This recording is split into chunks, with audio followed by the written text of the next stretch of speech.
to society and for your work and devotion to improving the lives of others. You embody Burlington College's founding principles: responsible action, integrity, participation in the community, and fostering a just and humane society. Growing up in the Lower East Side of New York City, you obtained your degree from the streets, as you often describe it. Today, you are being recognized for your work with a degree of Humane Letters. Beginning as a teenage social worker and community organizer, you've had a constant focus on breaking the cycle of poverty and helping people live independent lives. Your work as a youth counselor at the Henry Street Settlement House prepared young people for the world by asking, who are you? Where are you going? And how will you get there? You help many people help themselves by becoming independent. From those early years, you have moved on and are always giving back and acting as a role model. Often portraying a villainous persona in hits such as Carlito's Way, Boogie Nights, Miami Vice, How to Make It in America, you have proven sometimes that bad guys make the best good guys.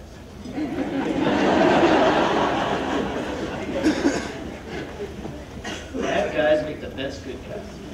You remain firmly committed to social activism, as exemplified by your recent work with the Not in My Backyard project, working with the homeless population in New York, raising awareness and funds for homeless shelters around the country, and your work with your own community. You are utilizing your position as an actor to bring awareness to contemporary issues. Honoring you today without mentioning your family would be less than complete. We wish to recognize your wife, Angelita, and your 5 children, Yaminia, Margarita, Maya, Yoruba, and Luna, who is here with us today. We wish to thank you for the important work you have done and for the contribution you have made to society. Thank you.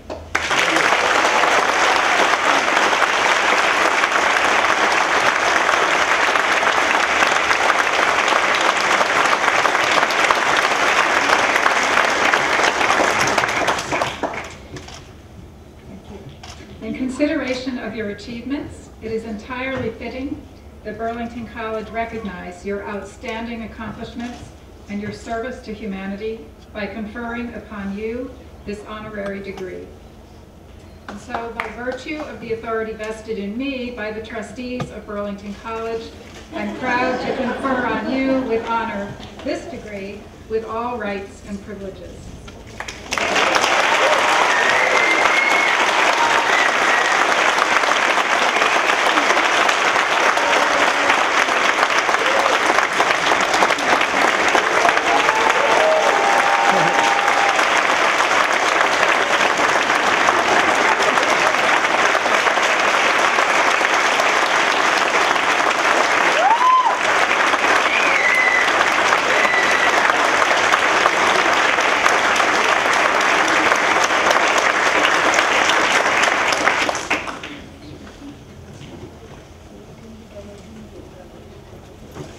Selecting a graduation speaker is a presidential task I take on with great care and thought.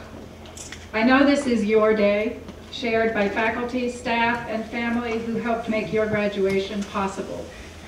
You did the heavy lifting. They provided you the necessary support.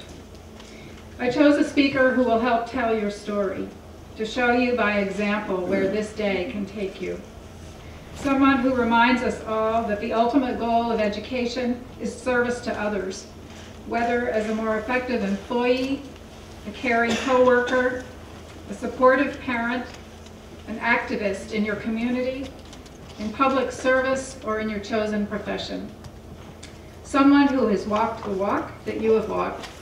Someone who does good things for their families, their profession, their community, and for others who need assistance. It is with great pleasure that I invite Luis Guzman to the podium.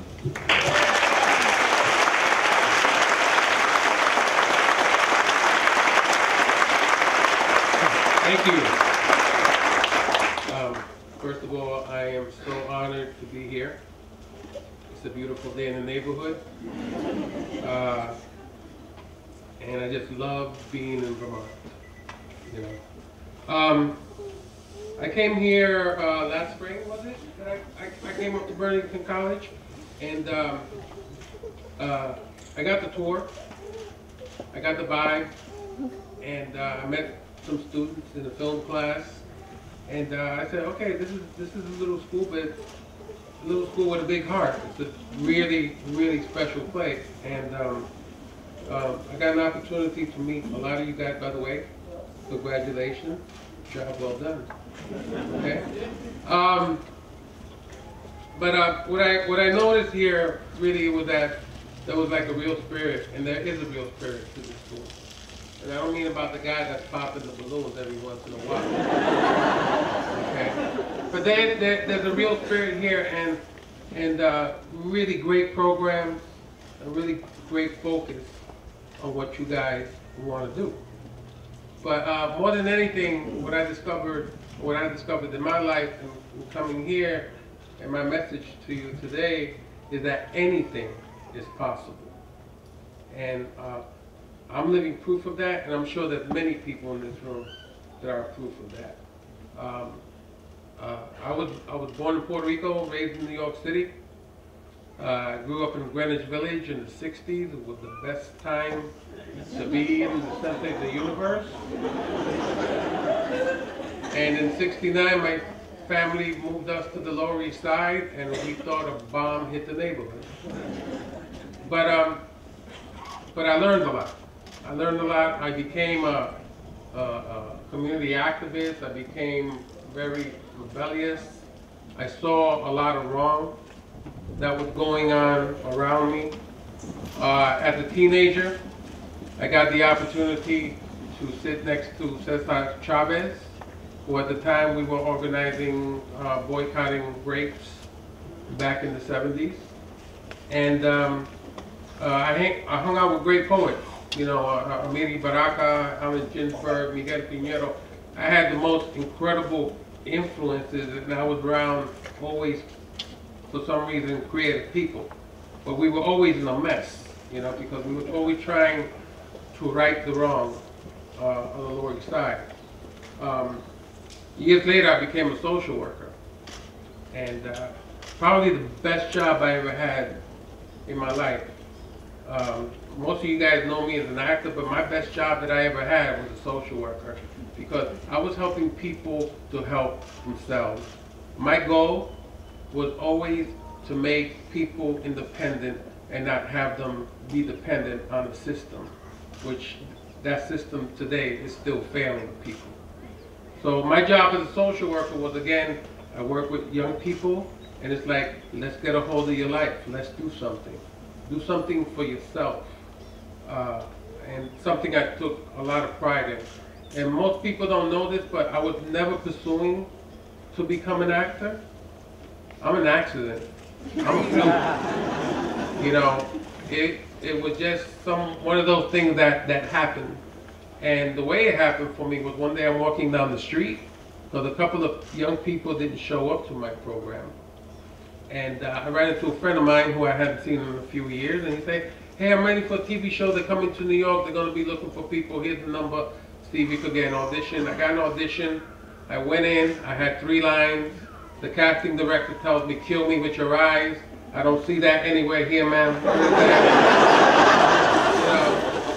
And she said, no, just kill me with your eyes. You mean I give you a mean look? And she goes, yeah, I gave you a mean look. She said, thank you. I was out of there. I'm never going to quit my day job. A week later, I get a call from a producer, director. They want to meet you.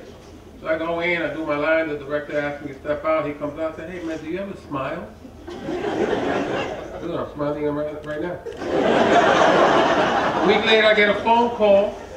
And I said, my name is Richard. I'm your agent, and you just booked a 6-week gig on Miami Vice. I had no clue where Miami Vice was. I don't want to see me. And anyway, I got that job, and all I wanted to get out of it was enough money to buy me a used car so I can drive to the beach on the weekends and not have to take mass transit. I got the car. My best friend totaled it the next day. So here I am. Here I am. I've I've done over God knows how many movies and TV, but you know, one thing that I never forgot is where I come from, because my base is my foundation. We all have a foundation, we all have a base. And I've always found it important to always give back, because you know, when you're an actor, quote unquote, a celebrity, you can get a whole lot more done because people will show up. You know, thank you, by the way, for being here.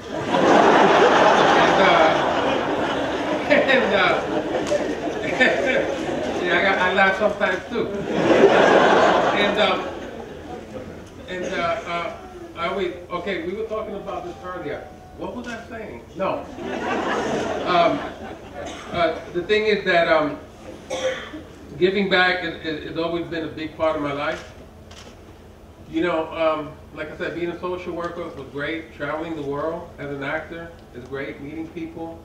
But you know, volunteering in those soup kitchens and those homeless shelters, you know, showing up to my children's classes and talking about acting and what was it like working with this person and what was this like, and showing up here to Burlington College and talking about my career and doing a whole Q&A and stuff like that. But you know, it really for me goes a whole lot further. I shot a documentary 2 years ago in New York City. It's called The NIMBY Experience, and it stands for Not in My Backyard.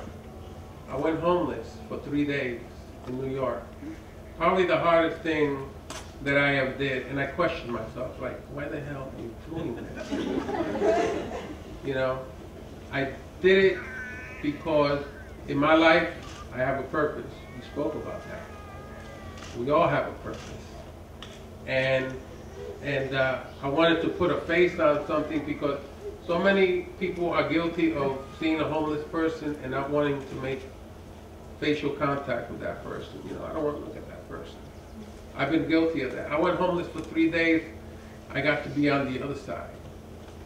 And it was, for me, the most humbling, the most painful, the most loneliest experience. But I learned a lot. Not about myself, but our world and the kind of world that we live in and how human beings treat each other. You know, and it's so important that we as human beings, we as people, we go out into this world and we have every opportunity to make a difference. We really do. To make a difference. Whether it's, you know, taking out all those clothes that we don't fit into anymore and taking them to a homeless shelter, volunteering in a homeless shelter, volunteering in an after-school program, doing community gardening, you know, whatever it is, we can always give back. It doesn't always have to be about reaching into your pocket. Reach into your heart, you know? Reach into your heart, because that's just something that's priceless. So, as you know, I wrote this speech right there, no. But I wrote all this stuff, but I just want to highlight some things, and that is the wonderful thing about life to you young people is you never stop learning. You never stop learning. We learn something new every day. You know, this is a really bad example, but I'm gonna give it to you, okay? I sing like the same song for 30 years. One day my daughter said, "Those ain't the words."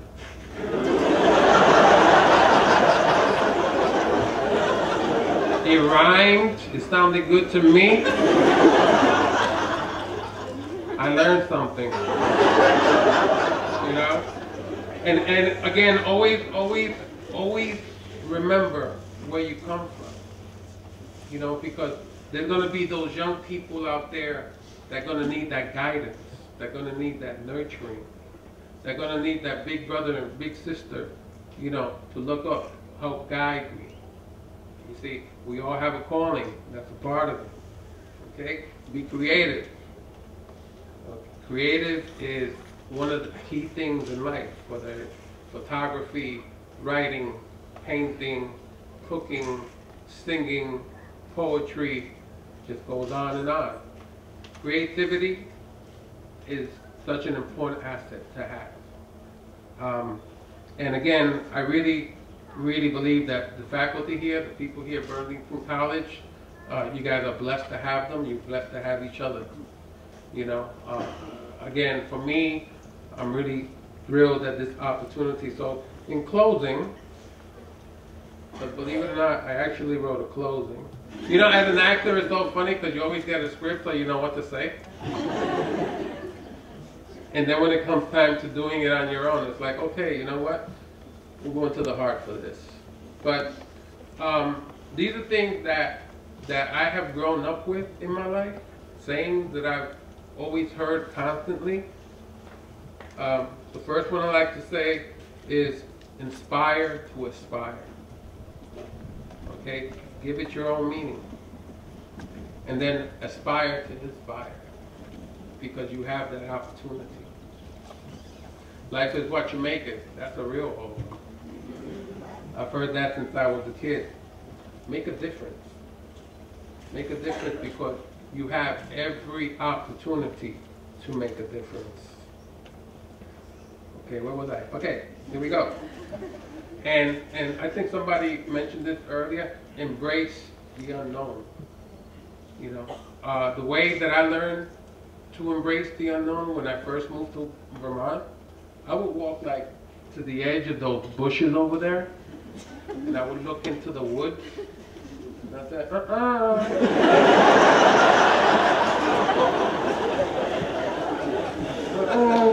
I don't know what's in there. And then it's like one day a friend of mine said to me, embrace the unknown. And I went to that edge and I went into the woods. And I got lost. But I made it back. And, you know, I guess in getting lost, but in going into the unknown, I learned to embrace it. And, you know, that's something that's a real part of life. You see, sometimes don't let the fear of embracing overcome you. You know, embrace the opportunity of the unknown. Because, you know, believe it or not, there are good things in there. I found like a lot of berries and ginseng in there. And, yeah, I really did. I saw mushrooms, but I didn't there.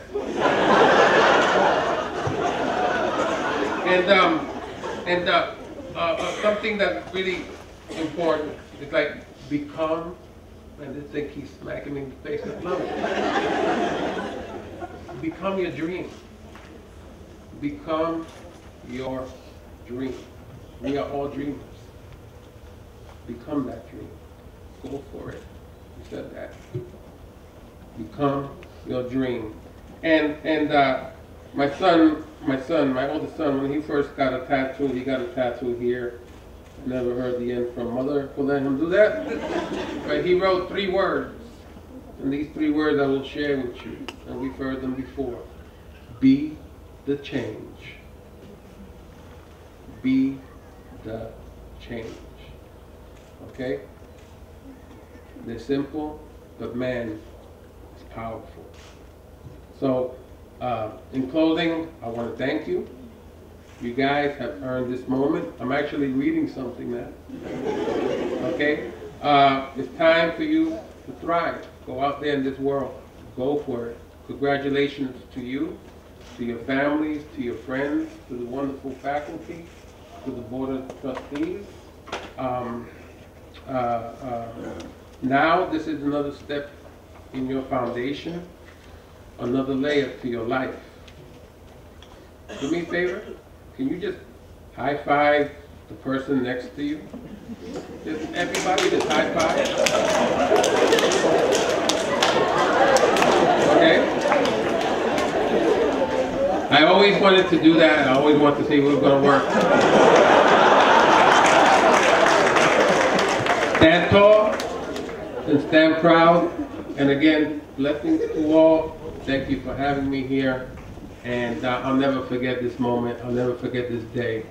And lots of love to you guys.